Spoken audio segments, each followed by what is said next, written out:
الله أكبر الله أكبر لا إله إلا الله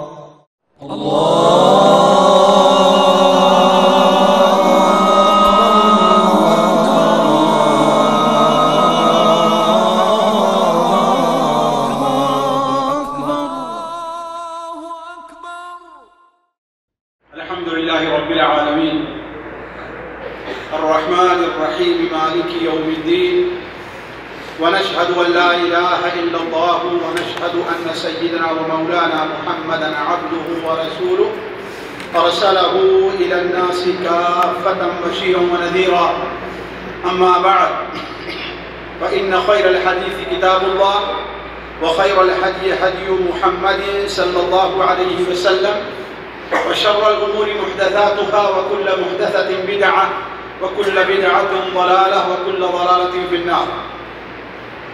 أعوذ بالله السميع العليم من الشيطان الرجيم. بسم الله الرحمن الرحيم. الحج أشهر معلومات فمن فرض فيهن الحج فلا رفث ولا فسوق ولا جدال في الحج وما تفعلوا من خير يعلمه الله وتزودوا فإن خير الزاد التقوى واتقون يا أولي الألباب. عن أبي هريرة رضي الله عنه قال قال رسول الله صلى الله عليه وسلم من حج هذا البيت فلم يرفث ولم يفسق رجع كما ولدته أمه. سبحانك لا علم لنا إلا ما علمتنا إنك أنت العليم الحكيم. رب اشرح لي صدري ويسر لي أمري واحلل عقدة من لساني يفقه قولي. عزیز ساتھیوں، قابل احترام دینی بھائیوں،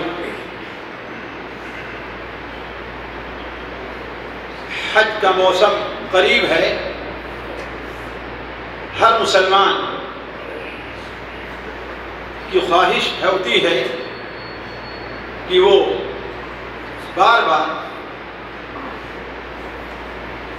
اس گھر تک پہنچے اور حج کے جو فضائل، حج میں جو برکتیں، حج میں جو منافع اللہ تبارک و تعالیٰ نے رکھے ہیں اس سے مالا مال ہو.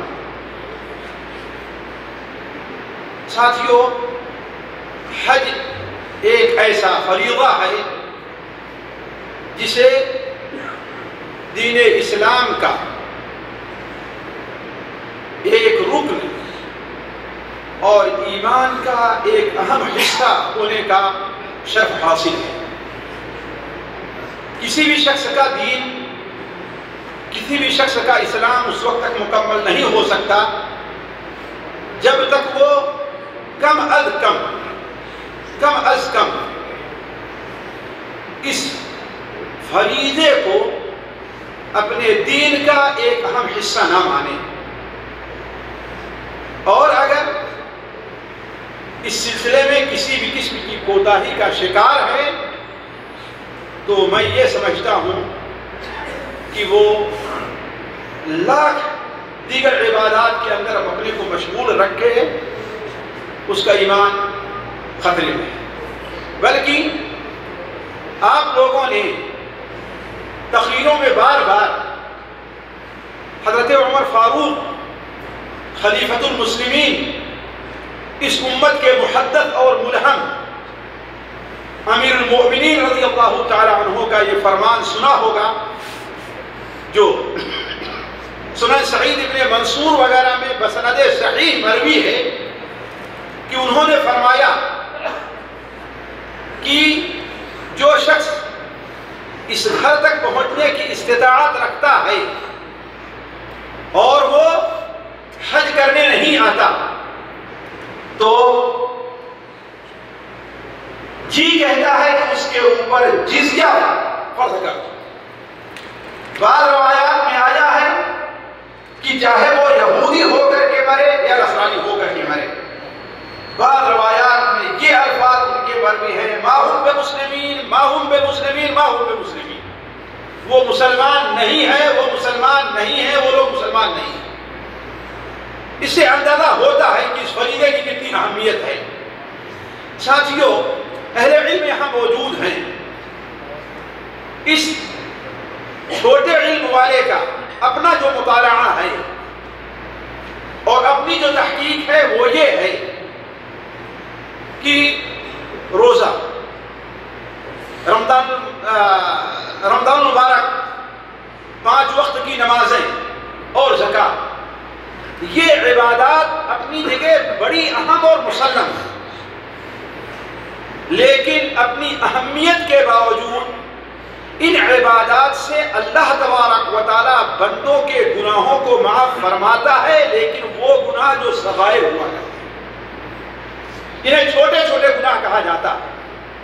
البتہ کبائر، انہیں بڑے بڑے گناہ کہا جاتا ہے، وہ گناہ نماز سے اور روزے سے معاف نہیں ہوتے، جیسا کہ صحیح مسلم شریف میں حضرت ابو ہریرہ رضی اللہ عنہ کی صحیح روایت ہے کہ نبی کریم صلی اللہ علیہ وسلم نے ارشاد فرمایا کہ 5 وقتہ نمازیں، ایک رمضان دوسرے رمضان تک اور ایک جمعہ دوسرے جمعہ تک کے گناہوں کا کفارہ ہے، بشرطے کہ بندہ کبیرہ گناہوں سے بچتا ہے۔ لیکن حج کے بارے میں یہ امید کی جا سکتی ہے کہ اللہ تبارک و تعالی حج مبرور سے بندوں کے کبیرہ گناہوں کو بھی معاف کر دیتا ہے، بلکہ یہی تک نہیں، کبیرہ گناہوں میں صرف حقوق اللہ نہیں بلکہ اللہ تعالیٰ حقوق العباد کو بھی معاف فرما دیتا ہے۔ اور یہ چیز نبی کریم صلی اللہ علیہ وسلم کی حدیثوں سے ماخوذ ہے، میں تفصیل میں نہیں جانا چاہتا۔ صحیح مسلم شریف میں حضرت عمرو بن عاص رضی اللہ عنہ کی وفات کا جو واقعہ مروی ہے، ان میں انہوں نے بیان فرمایا کہ جب میرے دل میں اللہ تعالیٰ نے اسلام ڈالا اور میں نبی کریم صلی اللہ علیہ وسلم کی خدمت میں آ کر کے آپ سے بیعت کرنا چاہا اور آپ سے ہم نے بیعت کی درخواست کی، نبی کریم صلی اللہ علیہ وسلم نے اپنا ہاتھ پھیلایا تو ہم نے اپنا ہاتھ سمیٹ لیا۔ آپ نے کہا عمر یہ کیا؟ آیا تو بیعت کرنے آئے تھے نا، اب ہاتھ کیوں سمیٹ رہے ہو؟ تو ہم نے کہا اے اللہ کے رسول صلی اللہ علیہ وسلم، میں کوئی شرط لگانا چاہتا ہوں۔ کہا اسلام کے بعد کیا شرط لگاؤ گے؟ کہا شرط یہ ہے کہ اللہ تعالیٰ میرے گناہوں کو معاف کر دے، اس لیے کہ ایک وقت میرے اوپر ایسا آیا تھا کہ میں اپنی زندگی کا سب سے اہم مقصد اور سب سے اہم نیکی یہ سمجھتا تھا کہ آپ کی گردن مار دیں، میں چاہتا ہوں کہ اللہ تعالیٰ میرے ان گناہوں کو معاف فرما دے۔ آپ نے فرمایا کیا تمہیں معلوم نہیں ہے ان الاسلام یہدم ما کان قبلہ والہجرۃ تہدم ما کان قبلہا والحج یہدم ما کان قبلہ۔ ذرا غور کریں، حج کا ذکر کس سلسلے میں کیا؟ اس ایمان، اور ظاہر بات ایمان سے تمام اگلے پچھلے گناہ، حقوق اللہ حقوق العباد سارے معاف ہو جاتے ہیں، ہجرت سے پہلے کے سارے گناہ معاف ہو جاتے ہیں، کبائر اور صغائر سارے کے سارے۔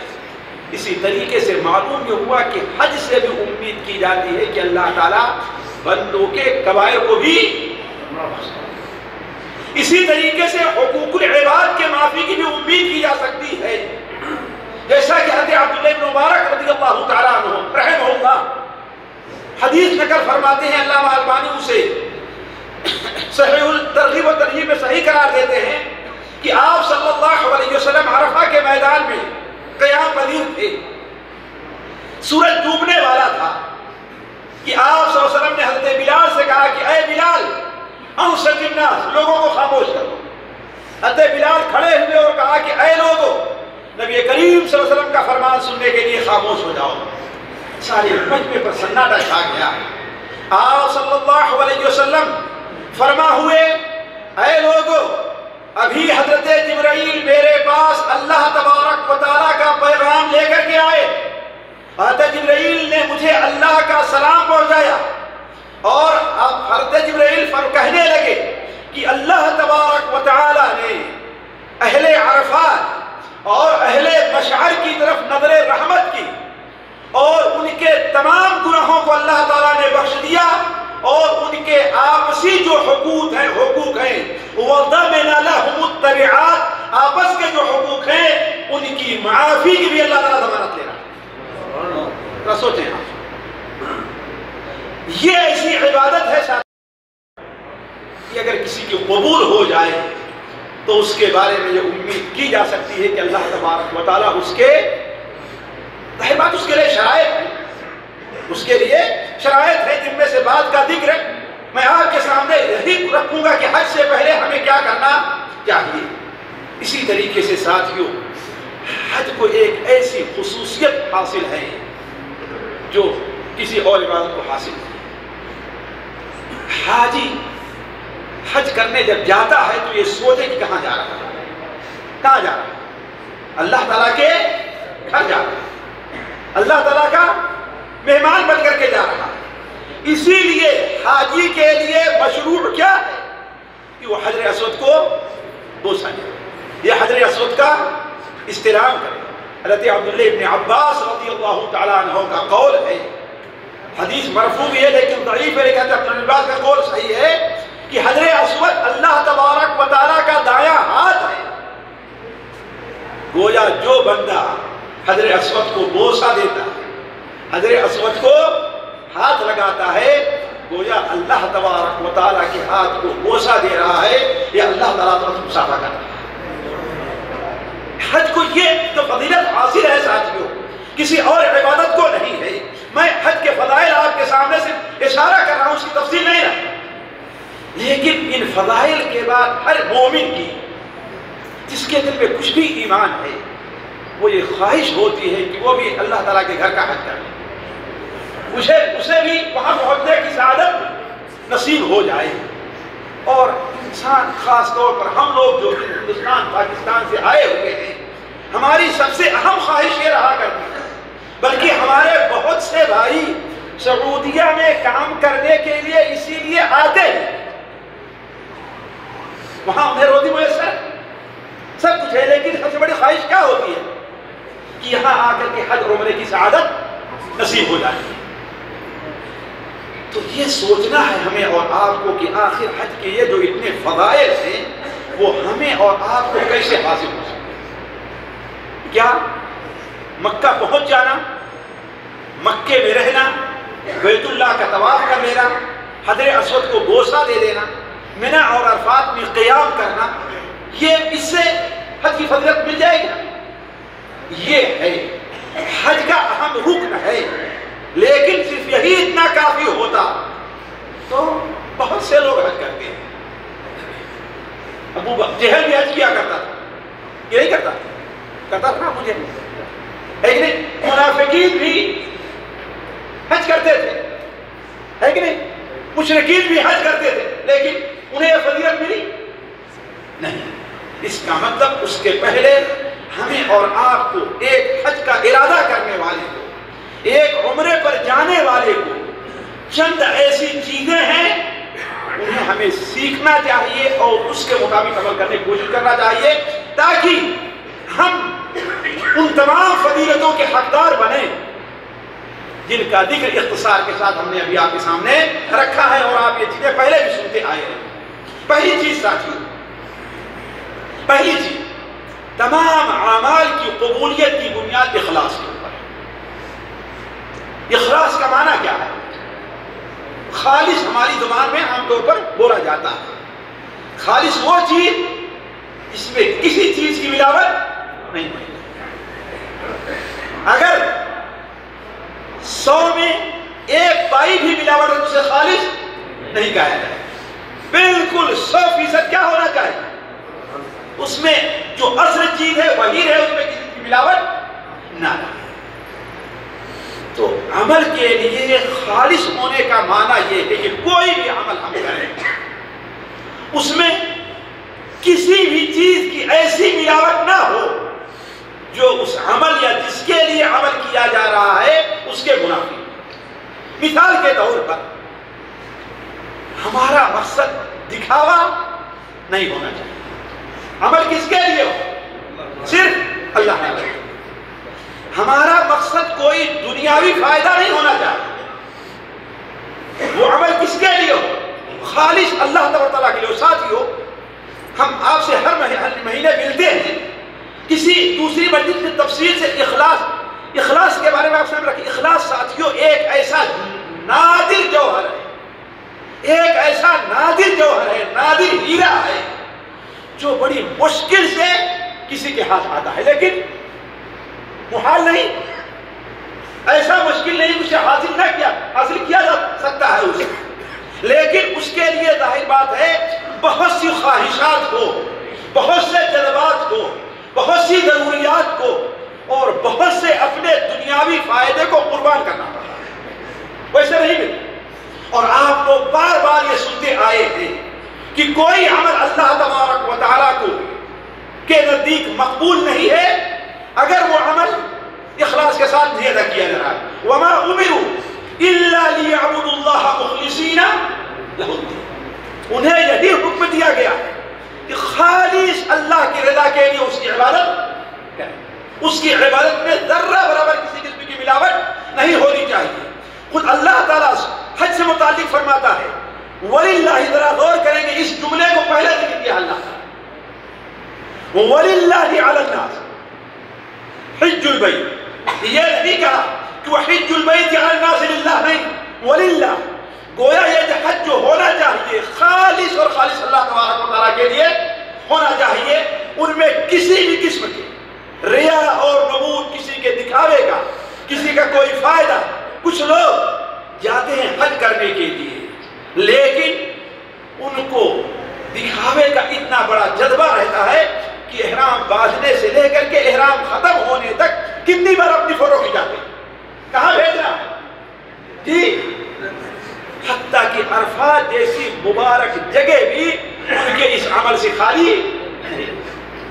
لیکن ہم شائبہ پایا گیا کچھ لوگ جائیں گے حج کرنے کے لیے لیکن اگر کسی سے معمولی سا اختلاف ہو گیا تو اس کا ساتھ چھوڑ کر کے ہٹ جائیں گے. حالانکہ وہی اگر حج میں ایک ساتھ تجارت میں شریک ہوتے تو بڑے سے بڑا اختلاف ہوتا اس سے نہ ہٹتے. ساتھیوں اس لیے بہت باریک سی چیزیں نقطے پر غور کریں چونکہ دنیاوی فائدہ ہے وہاں پر، اب اس سے نہیں ہٹ رہے. لیکن کسی مولوی کے ساتھ، حافظ کے ساتھ، ایسے کے ساتھ جو جاننے والا حج کے مسائل کو آپ کو بتا رہا لیکن اس سے معمولی سے اختلاف ہوا تو اب اس سے کیا کنارہ کش اس سے بدل ہو جاتے. اس کا مطلب کیا ہے؟ اس کا مطلب اس مقصد کے لیے آپ آئے ہیں اس میں کہیں دانستہ یا نادانستہ طور پر کوئی ملاوٹ ضرور موجود. اگر وہی آپ کا اخلاص ہوتا ہے جیسے دنیا کمانے کا اخلاص ہے تو بڑے سے بڑا اختلاف ہوتا وہ گالی بھی دیتا آپ کو لیکن اسے چھوڑ کر کے آپ نہیں. کہنے کا مطلب یہ ہے ساتھیوں پہلی چیز وہ ہے کہ ہمارے اندر اخلاص پایا جائے. دوسری چیز اور اس پر ذرا غور کریں خاص طور پر آج کل بڑی کوتاہیاں پڑھے لکھے لوگوں سے کوتاہیاں ہو رہی ہیں. اس سے پہلے ایک چیز میں آپ کے سامنے رکھ دوں. دیکھیے علماء نے نماز ہے، روزہ ہے، حج ہے، ان چیزوں میں ان کے اعمال کو تقسیم کیا ہے کہ ہاں یہ واجب ہے، یہ سنت ہے، یہ رکن ہے، یہ فرض ہے، یہ شرط ہے. ان چیزوں کی تقسیم ہے نا، تقسیم ہے کہ نہیں؟ اس کا مقصد یہ قطعاً نہیں ہے کہ آپ واجب اور فرض کے اوپر عمل کریے اور سنت کو چھوڑ دیجیے. بالکل غلط اگر کوئی سمجھتا ہے. اس کا معنی یہ ہے کہ اگر خدا نخواستہ آپ سے یہ پوری نماز ہے اس میں سے اگر کوئی چیز چھوٹ جا رہی ہے تو اب اس کا حکم کیا ہوگا. اس لیے علماء نے تقسیم کیا یہ روزے کے لیے یہ چیزیں شرط ہیں، یہ واجبات ہیں، یہ ارکان ہیں. یہ نہیں کہ آپ کوشش کر کے روزے کے ارکان کے اوپر پر عمل کیجئے، روزے کے واجبات کو آپ نہ چھوڑیے لیکن وہ چیزیں جو روزے کے مکمل ہونے میں ضروری نہیں ہے اب اس کی کوئی پرواہ نہ کیجیے. نہیں، آپ روزہ ویسے ہی رکھیے جیسے شریعت میں آپ سے مطالبہ ہے. اب اگر کوئی کوتاہی اور کمی ہو جائے پھر اس کے بارے میں سوچا جائے کہ اب اس کا کیا. یہی مثال بعینی حج کی ہے. آج لوگ حج کے بارے میں بڑی کوتاہیوں کے شکار ہیں. کوئی کہتا ہے کہ ہاں بھائی ہم سیدھے عرفات جائیں گے، کوئی کہتا ہے کہ نہیں مجھے پریشانی ہے میں مینا میراث نہیں گزاروں گا، کوئی کہتا ہے کہ آج کل بہت بھیڑ ہوتی ہے اگر ہمارے ساتھ کمزور اور بیوی بچے نہیں ہیں لیکن ہم مزدلفہ سے آدھی رات کے بعد ہی چلے جائیں گے، آپ مانیں گے؟ ایک شخص کو مزدلفہ میں فجر کی نماز سے پہلے ہم نے یہ دیکھا کہ وہ کنکڑی مار کر بیت اللہ کا طواف کر کے، صرف کنکڑی نہیں، کنکڑی مار کر کے بیت اللہ کا طواف کر کے اور اپنے سر کو چھلا کر کے ابھی ہم لوگ فجر کی نماز مزدلفہ میں پڑھ رہے ہیں، وہاں واپس آ گیا۔ اپنی آنکھوں دیکھی بات اس طرح بیت اللہ کا طواف بھی جا کر آیا۔ تو کہنے کا مطلب یہ ہے کہ ساتھیوں، اگر ہم چاہتے ہیں کہ ہمارا حج مبرور ہو، ہمارا حج قبول کیا جائے، جیسے کہ آپ سب کا ارشاد ہے کہ حج مبرور کا بدلہ جنت کے علاوہ اور کوئی چیز نہیں۔ جو شخص حج کرے اور حج کے دوران کوئی فحش بات نہ کرے، کوئی گناہ کا کام نہ کرے، تو حج سے ویسے ہی واپس آتا ہے گویا کہ اس کی میں نے اسے بھی جنا ہے۔ اگر آپ چاہتے ہیں تو آپ کو اپنا حج سنت نبوی کے موافق کرنا ہوگا۔ اسی لیے نبی کریم صلی اللہ علیہ وسلم حجۃ الوداع میں ایک سے زائد بار آپ نے کیا فرمایا؟ خذوا عنی مناسککم، مجھ سے حج کا طریقہ سیکھ لو۔ ہم نے احرام کیسے باندھا ویسے ہی احرام باندھو، اس لیے کہ ہم نے احرام میقات سے باندھا اور تم گزر کر احرام جدہ سے یا کہ مسجد عائشہ جا کر احرام باندھا، ایسا نہیں ہے۔ خذوا عنی مناسککم، مجھ سے حج کا طریقہ سیکھ لو، شاید اس سال کے بعد میری ملاقات تم سے نہ ہو۔ یعنی گویا جیسے نبی کریم صلی اللہ علیہ وسلم نے حج کیا ہے، احرام کہاں سے باندھا، احرام کے دوران آپ کی کیا کیفیت رہی ہے، آپ نے طواف کیسے کیا، آپ نے سعی کیسے کیا، آپ نے منا آپ کیسے منا میں کیسے رہے، آپ عرفات کیسے گئے، حتی الامکان اگر ہم اس کے اوپر عمل کرتے ہیں تو مانیں کہ ہمارا حج مقبول ہوگا، ورنہ اگر جان بوجھ کر کے ہم سے کوتاہیاں ہو رہی ہیں کہ ہاں بھائی یہ واجب نہیں ہے، یہ تو سنت ہے، بلکہ بعض لوگ حجت کے اوپر آ جاتے ہیں، بعض لوگ حجت کے اوپر۔ ایک شخص سے میری ملاقات ہوئی، وہ اس زمانے میں جبکہ حدود خیمے اس وقت منی میں نہیں لگتے تھے، مزدلفہ میں نہیں لگتے تھے، یا خیمے نہیں بنے ہوئے تھے، وہ شخص منی کی حدود یہاں پر ہے اور مزدلفہ میں یہاں اکیلے خیمہ لگا کر کے بیٹھا ہوا۔ ہم نے اس سے کہا، اور مشکل یہ ہے کہ آئے ہیں پاکستان ہندوستان سے، یہی نہیں کہ یہاں کے رہنے والے، لیکن تھوڑی سی آسانی کے لیے وہاں خیمہ لگا کر ہم نے کہا یہ دیکھیے یہ لکھا ہوا ہے کہ حدود منی یہاں پر ختم ہے۔ کہا کہ حدود لگائی کس نے؟ اللہ کے رسول نے، تو اللہ تعالیٰ نے تھوڑی لگائی، حجت پر ہم لوگ آ جایا کرتے ہیں، اللہ تعالیٰ تھوڑی لگائی، تو آپ نے لگا کر کے بتایا۔ سب نے کہا اچھا لگایا، ٹھیک ہے بھائی رہی آرام سے۔ تو عرض کرنے کا مقصد یہ ہے کہ اہتمام یہ ہونا چاہیے کہ ہمارا حج سنت کے موافق ہو۔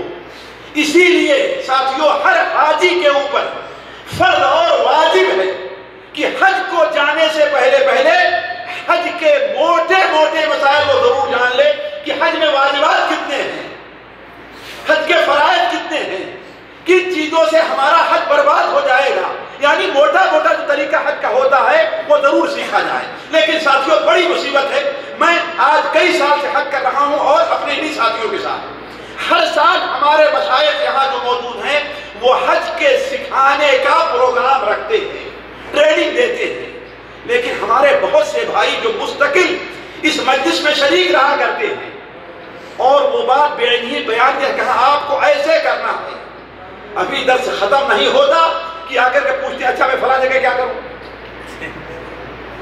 ایسا لگتا ہے کہ بیٹھے تو ہیں، ان کی نظر تو آپ کی طرف ہے لیکن ان کا دماغ کہیں اور۔ آپ بھی اندازہ لگائیں گے، بلکہ ہمارے یہاں ساتھی ہیں شاہ صاحب ہیں، وہ بہت غصے میں آ جاتے ہیں کہ تم اب تک کیا کر رہے تھے، سو رہے تھے، کیا کر رہے تھے، ایسے لوگوں کے سوالوں کے اوپر۔ تو کہنے کا مطلب ہے کہ جو باتیں حج کے طریقے سے متعلق آپ کو بتائی جائیں اس پر توجہ دیں، اور بہتر یہ ہے کہ ہر شخص اپنے ساتھ جو حج پر جانا چاہتا ہے ایک لکھنا پڑھنا کاغذ اور کاپی لے کر کے بیٹھے اور وہ دیکھے کہ شیخ کون سی اہم چیزیں حج سے متعلق بیان کر رہے ہیں، اس کے اوپر توجہ دیں۔ اپنی طرف سے اس کے اندر کچھ ملاوٹ نہیں ہونی چاہیے۔ اس کی اہمیت ساتھیوں کتنی ہے، صرف حضرت مالک بن انس رضی اللہ تعالیٰ عنہ کا ایک واقعہ آپ کے سامنے رکھتا ہوں کہ ان کے پاس ایک شخص آتا ہے اور کہتا ہے کہ میں احرام کہاں سے باندھوں؟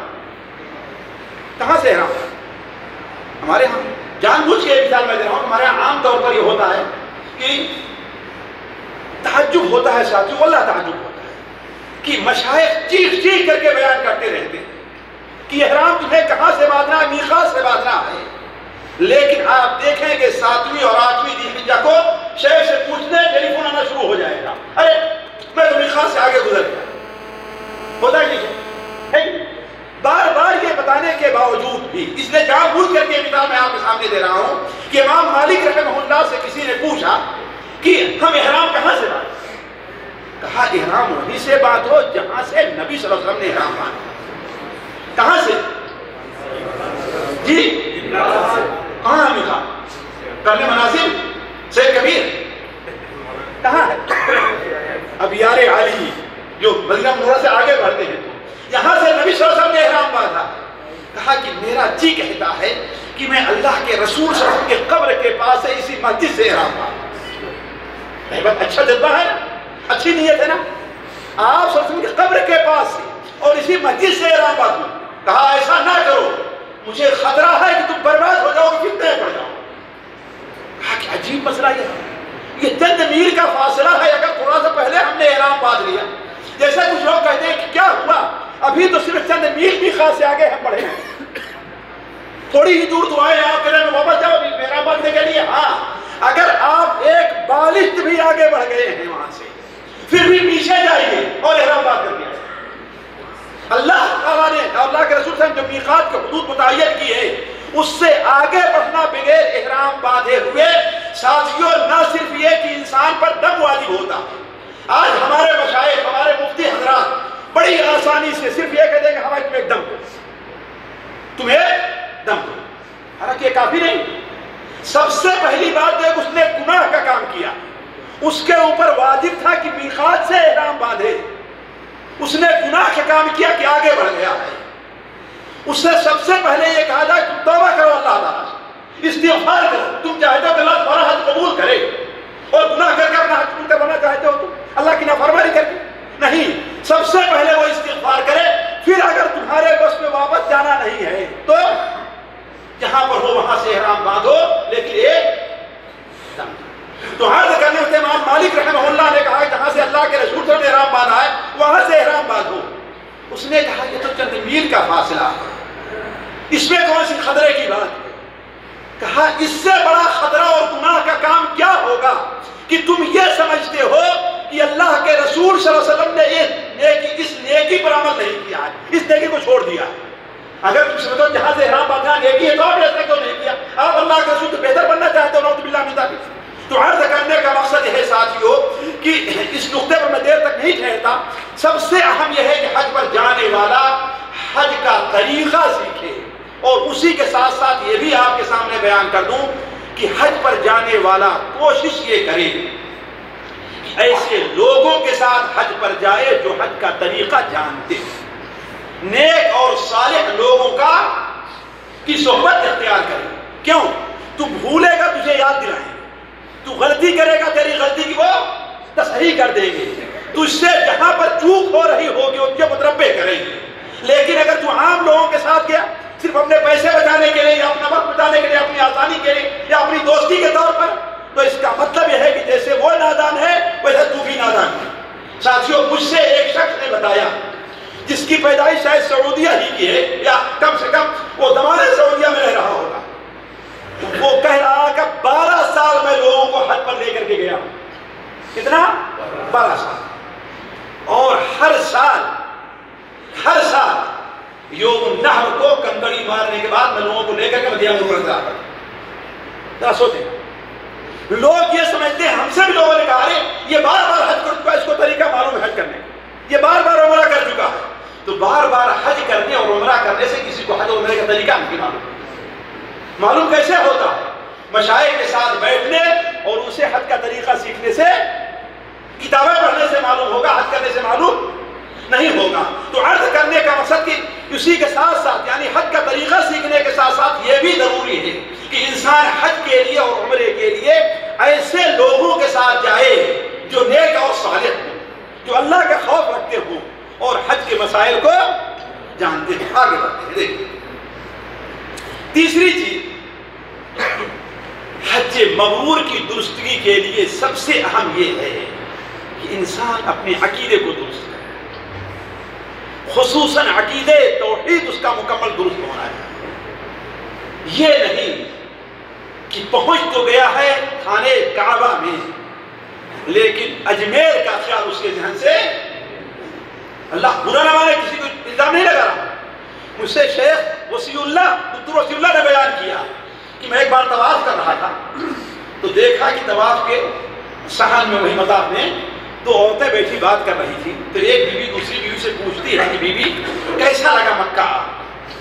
کہا مکہ تو بڑا اچھا لگا ہے، لیکن اجمیر کی بات ہی کچھ اور ہے۔ اور ایک شخص نے جو حج کر رہا تھا، اس نے اپنے کانوں سے سنا کہ ایک شخص مینا میں ٹیلی فون کر رہا ہے اپنے بھائی کو لاہور میں کہ حج تو ہمارا بڑا مکمل ہو گیا، البتہ داتا کے دربار میں داتا سے جا کر کہہ دیجیے گا کہ دعا کریں کہ میرا حج قبول ہو جائے۔ اس کا مطلب کیا ہے ساتھیو؟ کہ یہ لوگ یہاں تک پہنچ گئے ہیں، لیکن غیر اللہ کا خیال ان کے ذہن سے ابھی بھی نہیں۔ بھلا بتاؤ اللہ سے بڑا کوئی ہوگا؟ مجھے میرے ایک ساتھی تھے، افغان میں رہتے تھے، اب تو جا چکے ہیں پاکستان، واللہ ان کی بڑی بات پسند آئی، بڑی پسند آئی۔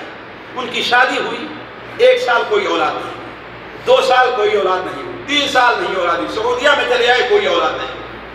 یہاں سے جاتے ہیں تو ان کی ساس جو ان کی پھوپھی جی کہتی ہے کہ میرا داتا کے دربار میں جا کے دیکھو، ہو سکتا ہے کہ وہاں سے تمہیں اولاد مل جائے۔ انہوں نے کیا کہا؟ کہا بڑی بھی میں اس جگہ سے اولاد مانگ کر کے آیا ہوں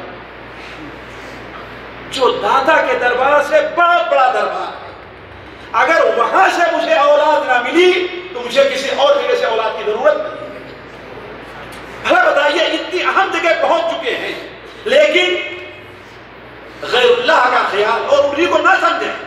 کتنے لوگ ہیں حج کرنے آتے ہیں، لیکن ہندوستان اور پاکستان میں جو بڑی بڑی تجارتیں چھوڑ کر کے آئے ہیں، یہ ادھر غیر اللہ کو پوچھ رہے ہیں، ادھر مال کو پوچھ رہا ہے، تجارت کو پوچھ رہا ہے، ان کے بارے میں ان کے خیالات دور نہیں ہوتے، اسی کے بارے میں طواف کر رہے ہیں، اسی کے بارے میں سوچ رہے ہیں، اور ٹیلی فون ہو رہا ہے بات بھی کر رہے ہیں کہ ہاں بھائی ایسا کرنا ہے، ایسا کرنا ہے، ایسا کرنا نہیں۔ اخلاص اور کے ساتھ ساتھ عقیدے کی درستگی ساتھیوں، توحید یعنی ہر چیز میں اللہ کو اکیلے مانا جائے، اللہ کی ذات بھی اس کی ذات میں کسی کو شریک نہیں، اللہ کی صفات میں، اللہ کے کام میں، اللہ کے حقوق میں کسی کو کوئی شرکت نہیں حاصل ہونی چاہیے۔ یہ گھر کیا ہے؟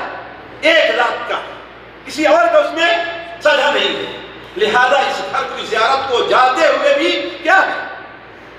ایک ہی خیال ہونا چاہیے، یہ گھر توحید کے لیے بنایا ہی گیا ہے کہ نہیں؟ اسی حضرت ابراہیم علیہ السلام نے اس گھر کے بنانے کے بعد کیا دعا کی؟ کیا دعا کی تھی یاد ہے؟ وَجْنُبْنِي وَبَنِيَّ أَن نَعْبُدَ الْأَصْنَامَ، اے اللہ تعالیٰ تیرے لیے، صرف تیرے لیے ہم نے ایک گھر بنایا، تو مجھے اور میری اولاد کو غیر اللہ کی بتوں کی پوجا سے محفوظ رکھ۔ تو یہ گھر کس کے لیے بنایا گیا؟ آپ جا رہے ہیں اللہ کے گھر کے لیے، اس گھر کے لیے تو توحید کے لیے بنایا گیا ہے، اور آپ کے اندر توحید پائی ہی نہیں جاتی ہے۔ اسی لیے سب سے پہلے اس طرف توجہ دی جائے۔ آپ جانتے ہیں اسی لیے اس توحید کی اتنی اہمیت ہے کہ حج میں ہر جگہ توحید آپ پائیں گے۔ تلبیہ میں توحید ہے، تلبیہ میں توحید ہے۔ طواف کے بعد آپ 2 رکعت نماز پڑھیں تو اس میں کیا پڑھا جاتا ہے ساتھ؟ جی قل یا ایھا الکافرون قل هو اللہ، اس میں توحید ہے کہ نہیں توحید؟ آپ صفا اور مروہ پر گئے، وہاں پر کیا دعا پڑھتے ہیں؟ جی توحید ہے، توحید نہیں ہے۔ آپ عرفات گئے، عرفات میں کیا سب سے بہتر دعا کیا؟ توحید ہے کہ نہیں توحید؟ تو آپ جہاں جائیے پورا حج توحید ہے۔ اس لیے حج پر جانے سے پہلے انسان کو اپنی توحید کو درست کر لینا چاہیے، اور توحید کو اچھی طریقے سے سمجھ لیتے ساتھیوں۔ اختصار کے ساتھ بار بار سنتے ہیں لیکن سن لیجیے، توحید کس کو کہتے ہیں؟ مراجعہ توحید کس کو کہتے ہیں ساتھ؟ کوئی بھائی توحید کی تعریف کرے؟ جی ہاں توحید کس کو کہتے ہیں؟ کس چیز میں ایک ماننا؟ جی ہاں جی ہاں جی ساتھیوں آسان زبان میں سمجھ لیجیے، آسان زبان میں 4 چیزیں ہیں جس میں اللہ تعالیٰ کو بالکل اکیلا تصور کرنا چاہیے۔ اللہ کی ذات، اللہ کی ذات، یعنی اللہ اپنی ذات میں اکیلا ہے، نہ اس کا کوئی بیٹا ہے، نہ اس کی کوئی بیٹی ہے، نہ اس کا کوئی ساتھی ہے، اس کے برابر بھی کوئی نہیں ہے کہ نہیں؟ بلکہ صرف برابر ہی نہیں، اس کا ہمسر کسی بھی چیز میں کوئی نہیں۔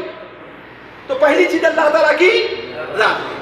دوسری چیز اللہ تعالیٰ کو اس کی صفات میں اکیلا مانا جائے۔ صفات کیا نہیں؟ صفت کیا نہیں؟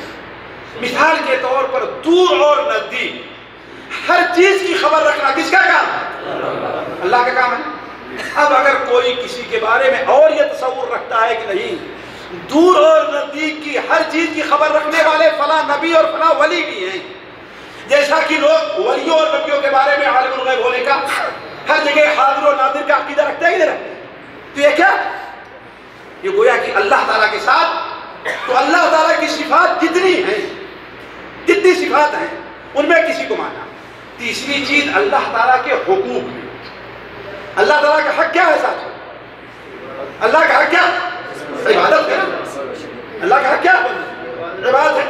اللہ تعالیٰ کی عبادت میں کسی کو شریک نہ ٹھہرایا جائے۔ وہ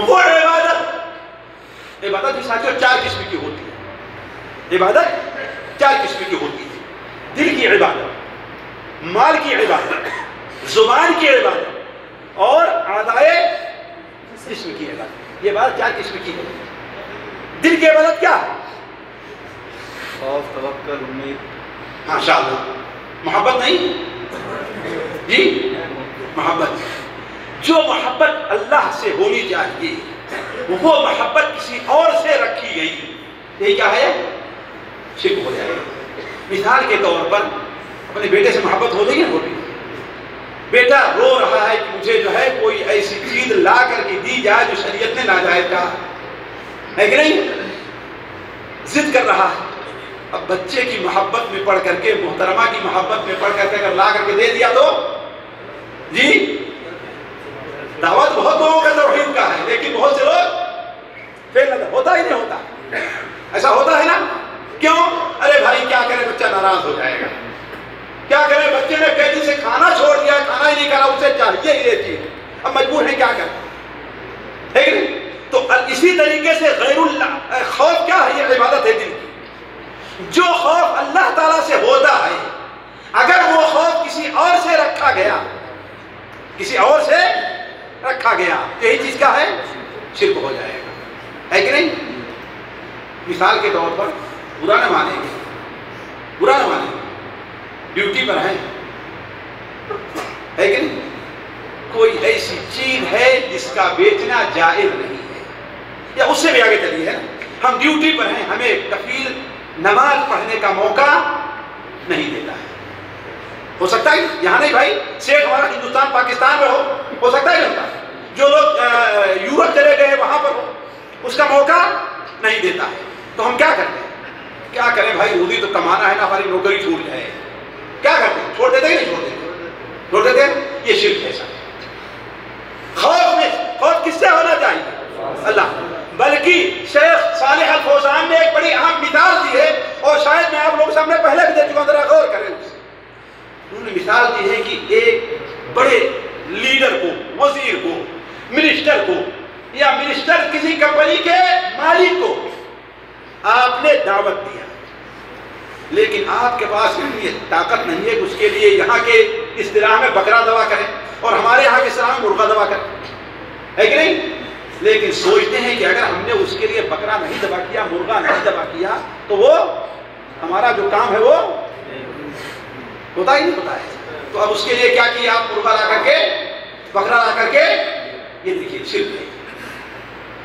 یہ الگ مسئلہ ہے کہ شرک اصغر ہے کہ شرک اکبر ہے، الگ مسئلہ، لیکن یہ کیا ہے؟ کیوں؟ اس لیے کہ ذبح کس کے لیے ہونا چاہیے؟ اللہ کی رضا کے لیے۔ ان صلاتی و نسکی ومحیایا ومماتی للہ رب العالمین۔ خیر، تو عبادت دل کی بھی ہوتی ہے اور عبادت زبان کی بھی ہوتی ہے۔ زبان کی عبادت جیسے دعا کرنا، استغاثہ کرنا، فریاد کرنا، اور یہ بھی کہنا میں آپ سے بڑی امید لے کر کے آیا ہوں، آپ چاہ لیں گے تو میرا کام ہو جائے گا۔ ایسا کہنا جائز ہے نہ جائز؟ جی کیوں؟ یا کم سے کم مکروہ تو ضرور ہوگا نا؟ کیوں؟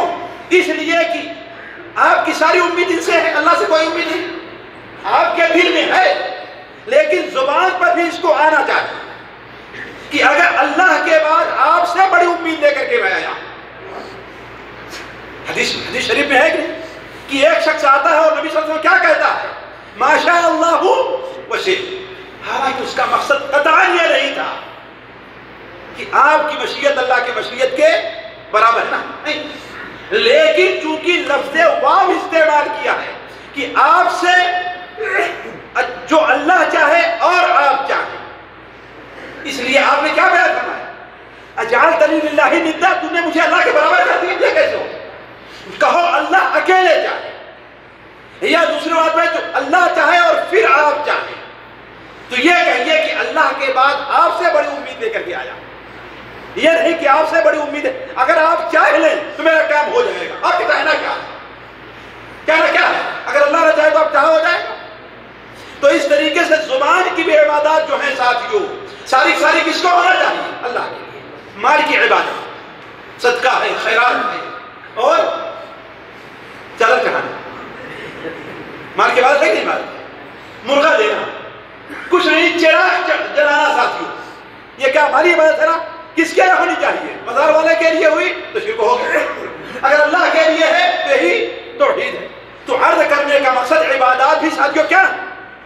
دل کی عبادت، زبان کی، مال کی، اور اعضائے جسم، رکوع ہے، سجدہ ہے، نماز ہے، احترام سے کھڑے۔ بعض لوگ تعجب ہوتا ہے مولوی صاحب کے احترام میں چارپائی پر نہیں بیٹھیں گے، مولوی صاحب چارپائی پر بیٹھے اور ان کے سامنے اتنے خضوع اور خضوع سے کھڑے ہوں گے کہ اللہ کے سامنے بھی اتنے خضوع اور خضوع سے نہیں کھڑے ہوتے، اور ان کی باتیں اتنے غور سے سنتے ہیں، دماغ کہیں ادھر ادھر نہیں بھٹکتا ہے۔ اور مسجد میں جاتے ہیں تو آج امام سے غلطی ہو جاتی ہے تو پوری صف والوں کو یقین نہیں رہتا کیا غلطی ہوئی، وہ بھی کہے کہ ہاں مجھے لگ رہا ہے کہ غلطی ہوئی، وہ بھی کہے کہ مجھے بھی لگ رہا، وہ بھی کہے مجھے، لیکن کسی کو یقین۔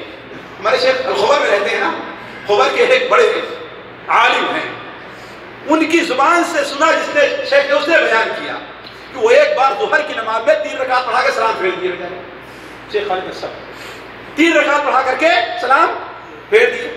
اب پوچھ رہے ہیں تو کسی کو پوری صف میں کسی کو یقین نہیں ہے، ایک نے کہا کہ ہاں شیخ مجھے لگ رہا ہے کہ آپ نے 3 رکعت پڑھائی۔ وہ کیسے بھائی کیا ہے؟ کہا روز ہمیں آپ 10 منٹ لیتے تھے، آج 7 منٹ پڑھا دیا۔ تو ہمارا خضوع اور خضوع کیا ہے؟ بیٹھتے اللہ کے سامنے ہے لیکن مزاج کہاں رہتا ہے؟ لیکن یہ اگر مدیر کوئی بات کہنے لگے تو سوچیں آپ کوئی توجہ ادھر سے پڑھ کے ہماری ساتھیوں خیر بات دوسری طرف جا رہی ہے۔ تو میں عرض کر رہا تھا کہ عبادت کس کے لیے ہونی چاہیے؟ اللہ کی۔ تو اللہ کی ذات میں، اللہ کی صفات میں، اللہ کے حقوق میں یعنی عبادت میں، اور اللہ تعالیٰ کے کام میں، اللہ کے کام میں کسی کو شریک نہیں کرنا چاہیے۔ اللہ کا کام کیا ہے؟ مارنا کس کا کام؟ کھلانا کس کا کام؟ بارش برسانا کس کا کام؟ روٹی دینا کس کا کام؟ بیٹا دینا کس کا کام؟ بیٹی دینا کس کا کام؟ لیکن لوگ کہاں جاتے ہیں بیٹی مانگنے؟ بیٹا مانگنے کہاں جاتے ہیں؟ تو کہنے کا مطلب یہ ہے ساتھیوں، اپنی توحید کو بغیر خالص کیے ہوئے اگر کوئی آدمی حج کر رہا ہے تو اس کا حج مبرور نہیں ہو سکتا۔ چوتھی بات ساتھیوں،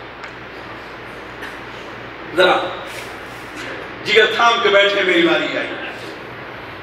بہت سے لوگ ایک بار نہیں بار بار حج کیے ہوں گے، یا کم سے کم اگر بار بار حج نہیں تو عمرہ تو ہر سال کم سے کم 2-2 3-3 کیے ہوں گے، لیکن ابھی تک 5 وقت کے نمازی نہیں بن سکے۔ ہے بات صحیح کہ نہیں صحیح؟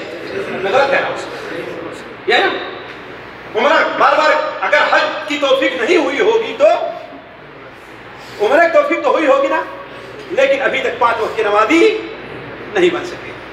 بہت کسی نے کوشش کیا ہوگا تو کتنی نمازیں پڑھی ہوگی؟ 4 پڑھی ہوگی ہے نا، لیکن 5ویں وہ بھی جو سب سے اہم ہے، جس کے بارے میں نبی صلی اللہ علیہ وسلم کیا بیان فرمایا کہ سب سے بھاری نماز منافقین کے اوپر، مومنین پر نہیں جائے.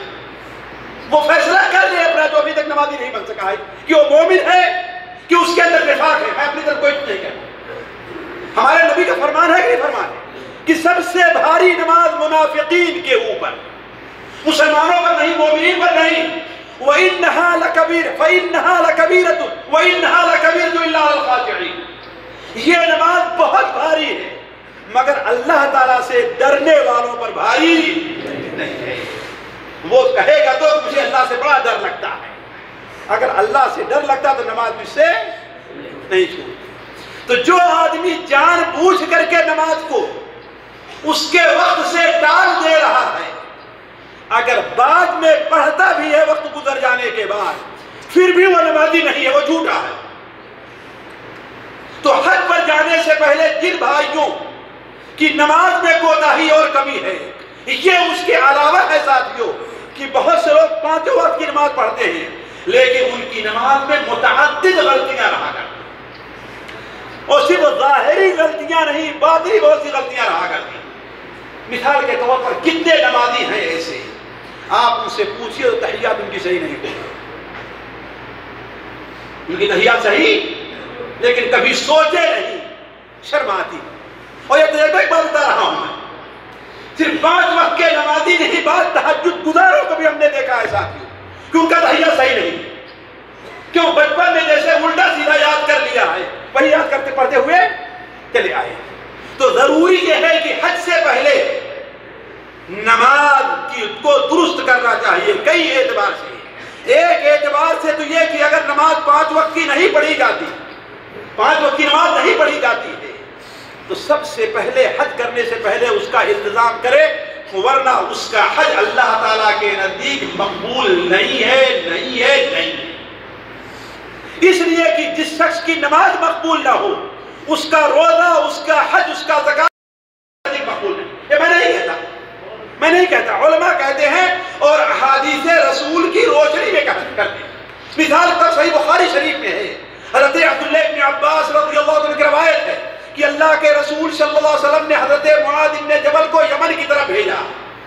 کس لیے؟ دین کی دعوت میں عالم کو بھیجا جاتا تھا، جاہل لوگ نہیں کرتے دین کی دعوت، ہے نا. سب سے بڑے عالم کون تھے اپنے وقت میں؟ معاذ بن جبل. آپ نے کیا بیان فرمایا؟ حلال اور حرام کا سب سے زیادہ علم رکھنے والا کون ہے؟ معاذ بن. اس لیے ان کو بھیجا. آپ نے ان سے کہا تم ایسی قوم کے پاس جا رہے ہو جو اہل کتاب ہیں، انہیں دعوت دینا سب سے پہلے لا الہ الا اللہ محمد رسول اللہ کے عقیدے کو درست کر، کہ اپنا عقیدہ درست کر. اگر وہ اس کا اقرار کر لیتے ہیں، عقیدہ درست ہو گیا، تو انہیں بتانا کہ اللہ نے ان کے اوپر 5 وقت کی نماز بھی فرض کی. اگر نماز پڑھنے لگے، ذرا غور کریں کہ حدیث کے الفاظ پر، فَإِنْهُمْ فَعَلُوا ذَلِكَ، اگر یہ کر لیں یعنی عقیدہ درست کر لیا، نماز پڑھنے لگے، تب ان سے کہنا کہ اللہ نے ان کے مال میں زکوٰۃ بھی فرض کی ہے نا. گویا اگر نماز درست نہیں تو لگا. تو ہے حاجی حج پر جانے سے پہلے اپنی نماز کا مراجعہ کر لے، اپنی نماز کو درست کر لے. نماز ایک ایسی چیز ہے کہ وہ کسی حال میں بھی اللہ نے اس سے معافی، بلکہ میں ہمیشہ ذکر کرتا ہوں، وہ مجھے تعجب بھی ہوتا ہے اس حدیث کے اوپر. مسند احمد کے اندر ہے کہ اللہ کے رسول صلی اللہ علیہ وسلم پاس ثقیف کا وفد آتا ہے، اہل طائف کا وفد آتا ہے. آپ نے انہیں مسجد میں ٹھہرایا تاکہ قرآن کی آواز سنیں، اور بعد میں ان کے ساتھ معاملہ طے ہونے لگا. ان لوگوں نے کہا کہ ہم مسلمان تو ہونا چاہتے ہیں، مسلمان ہو جائیں گے، لیکن ہماری شرط ہے، ہماری شرط ہے. 2 شرط ہے. پہلی شرط تو یہ ہے کہ ہمارا جو بابا کا مزار ہے اسے ڈھایا نہ جائے.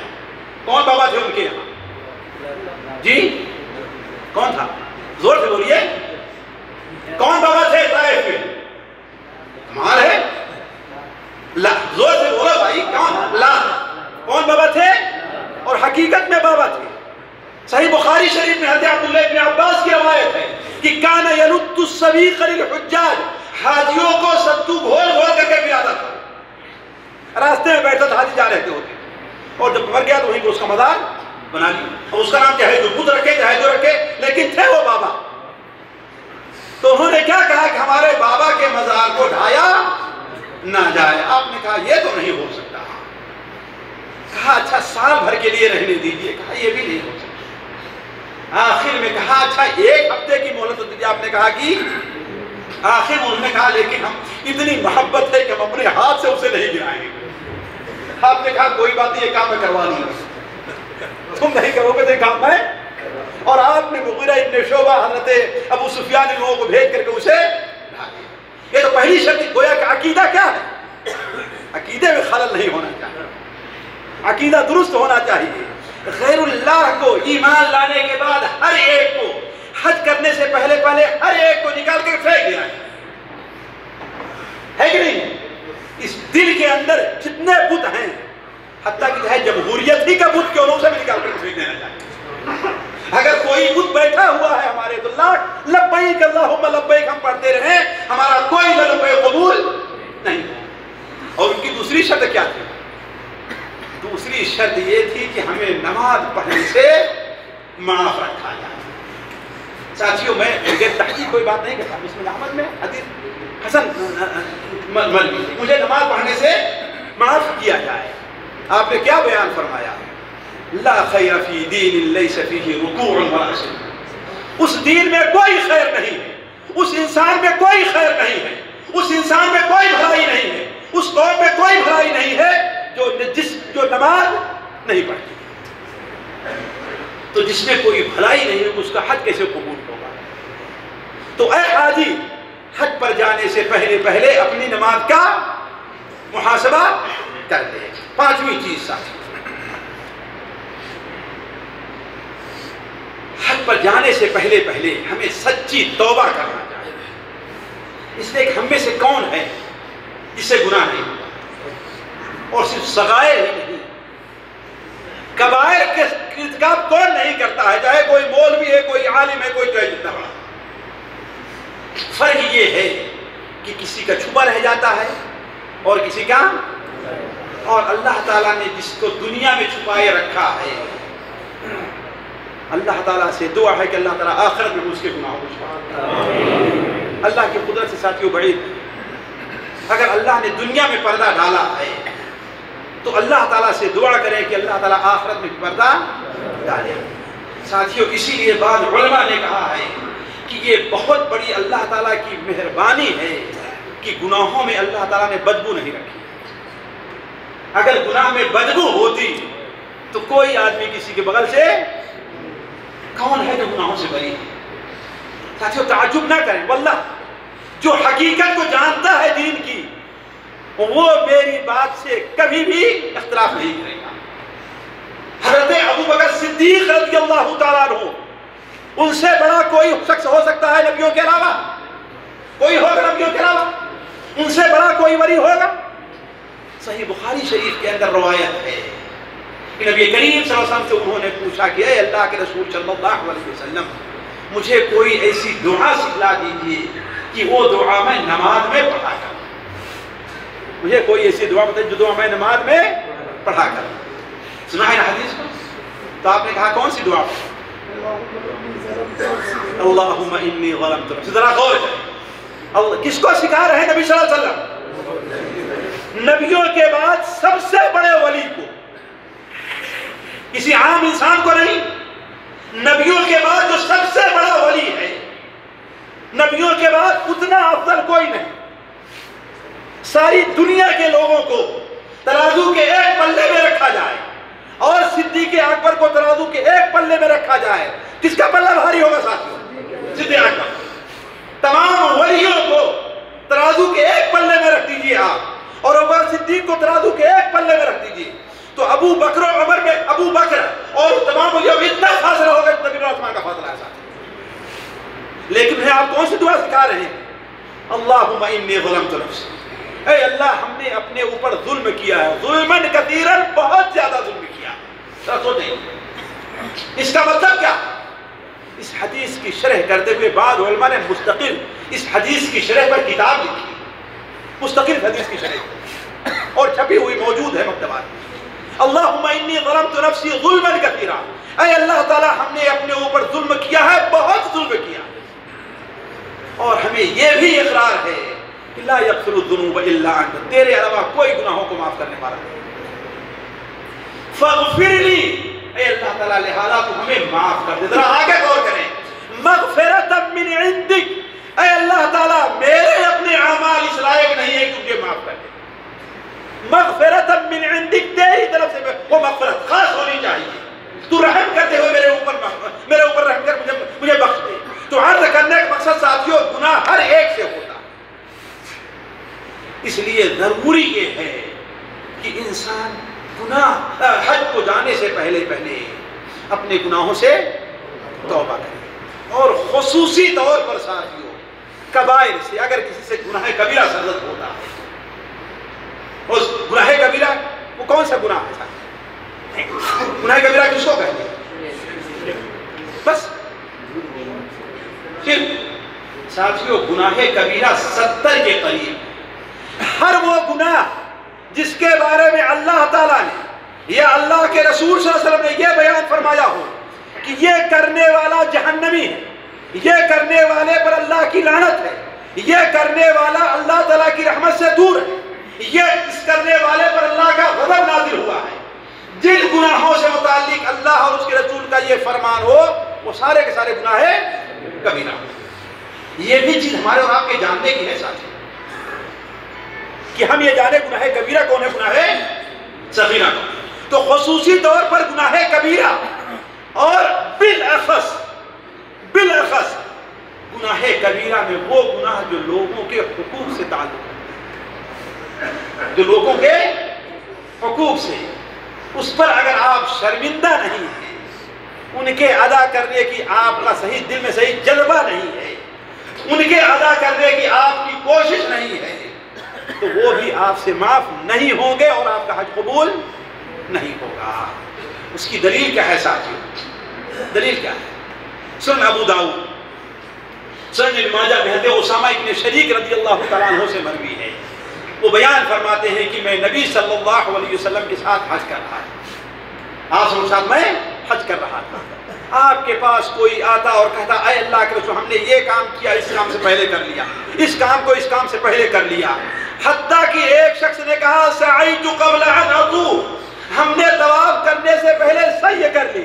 آپ ہر کام کے بارے میں یہی فرماتے ہیں افعل ولا حرج، افعل ولا حرج، افعل ولا حرج، رحمت الہی جوش میں تھی ساتھیوں، کرو جو کچھ کیا ہے کر، کوئی حرج نہیں ہے، کوئی حرج نہیں، کوئی حرج۔ کہا ہاں مگر ایک شخص حرج اور گناہ کے اندر پڑا ہوا ہے، ذرا سوچیں، ایک شخص حرج اور گناہ میں پڑا ہے، سوچیں کہیں ہم اور آپ تو ان لوگ اس میں شریک نہیں ہیں، ہماری اور آپ کے بارے میں وہ حدیث تو نہیں ہے۔ آپ نے فرمایا الا رجل ولا حرج، لا حرج الا على رجل اقترض عرض اخي رجل مسلم وهو ظالم فذلك الذي حرج وهلك، مگر وہ شخص جو کسی مسلمان کی عزت کے اوپر حملہ کر رہا ہے، کسی مسلمان کی عزت کے اوپر حملہ کیا اور اس نے توبہ نہیں کی، تو وہی شخص حرج کے اندر اور ہلاک رہا۔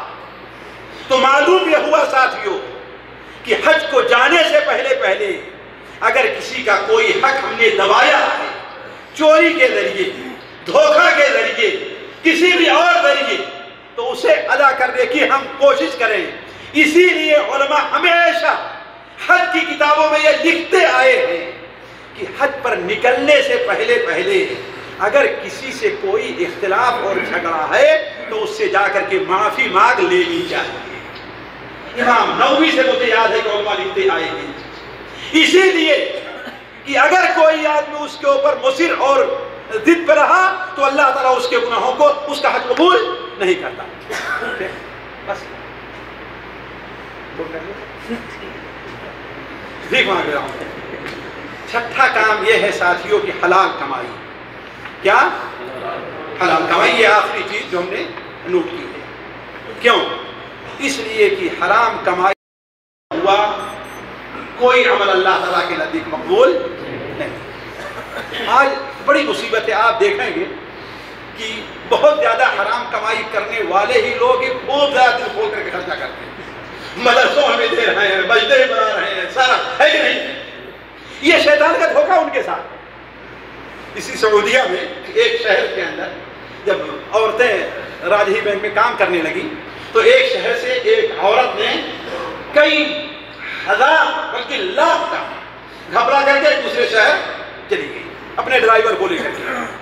اور وہاں جا کر کے اس نے کیا کام کیا کہ نام جمعیت خیریات کا جو ویلفیئر سوسائٹی ان کا نام لینا شروع کیا. ان کو 10,000 کسی کو دینا ہے, 10 کسی کو دینا ہے, 10 کسی کو دینا ہے, تاکہ اپنے اوپر سے گناہ کو ختم کر کے جو تھوڑا سا رہ جائے وہی ہمارا. بعد میں پکڑی گئی, اس کا محاسبہ اس کے بعد اٹھائی نہیں.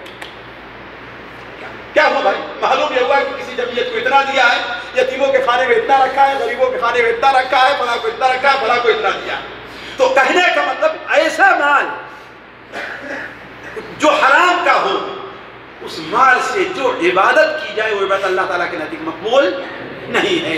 جیسا کہ آپ لوگوں نے بار بار سنا ہوگا, وہ حدیث صحیح مسلم شریف وغیرہ میں ہے کہ بندہ لمبا سفر کرتا ہے, اس کے بعد پراگندہ ہیں, گرد آلود ہیں, اور کہتا ہے کہ یا رب یا رب یا رب, جیسے لبیک پڑھ رہا ہے. تو اللہ تعالیٰ کیا کہتا ہے؟ تیرا کھانا تو حرام کا ہے, تو نے جو کپڑا احرام کا پہن رکھا ہے کیا ہے وہ؟ حرام کا. تیرا گوشت جو ہے بڑھا ہوا ہے, دودھ نکلی ہوئی ہے, وہ بھی حرام کا ہے. تو انڈا یستجاب لہ, اس کی دعا کہاں قبول کی جائے؟ تو ساتھیوں, حج سے جانے سے پہلے آج کل بڑی مصیبت ہے. ہمارے بہت سے نادان بھائی یہ سمجھتے ہیں کہ اگر ہم بقالے پر کام کر رہے ہیں اور کفیل ہمیں تنخواہ کم دیتا ہے تو کیا کرتے ہیں؟ بلکہ بعض لوگ تو کہتے ہیں کون ہے جو ایسا نہیں کرتا.